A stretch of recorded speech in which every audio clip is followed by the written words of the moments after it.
क्या कुछ है क्या है? देखिए, महाराजा सुहेलदेव पासी हमारे समाज के धरोहर के रूप में माना जाता है।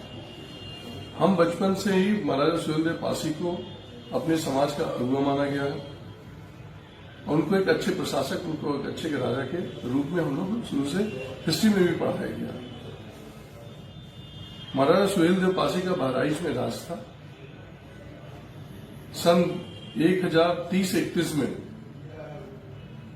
गजनवी का भांजा सलार मसूद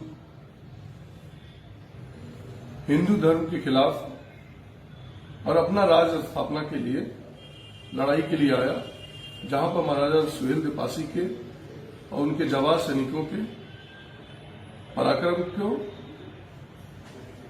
कई दिनों तक लड़ाई चली और उसमें वो मारा गया और प्रमाण के तौर पर वहां पर उसका मकबरा भी बनाया, जहां पर लोग जाते भी हैं।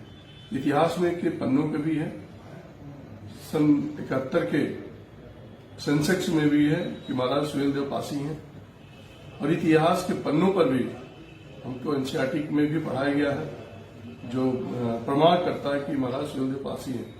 और मुझे कुछ दिन से ये अखबारों की क्लिपिंग से और कई लोगों के मार्फत जब हम लोगों ने टीवी के चैनलों में, अखबारों में देखा कि महाराजा सुहेलदेव पासी के इतिहास से छेड़छाड़ किया जा रहा है, उनको दूसरे समाज से जोड़ा जा रहा है, तो मैंने उस पर पत्र लिखा और ये मैं मांग करता हूं सरकार से भी कि हमारे इतिहास को मिटाने का काम नहीं किया जाए। पत्र के माध्यम से जैसे क्या मूर्ति स्थापना के लिए आपने क्या देखिए, महाराजा सुहेलदेव पासी का पहले से मूर्ति बहराइच में स्थापित है। वहां पर मूर्ति के उनके नाम को लेकर महाराजा सुहेलदेव पासी हैं, उनके नाम को लेकर जो विवाद बना है, मैं उस पर टिप्पणी करना चाहता हूं कि उनके नाम के आगे किसी भी प्रकार का कोई छेड़छाड़ नहीं किया। अच्छा, क्या वजह है कि अभी तक सुहेल जी को कोई याद नहीं कर रहा था? चुनाव जैसे जैसे करीब आ रहा है। नहीं, देखिए, चुनाव से जुड़ा हुआ मैंने आपसे पहले कहा, ये हमारे इतिहास के लिए है और ये चुनाव न कोई अभी चुनाव है न कुछ है। मैं आपसे पहले ही कहा हूं कि हमारे समाज के धरोहर है।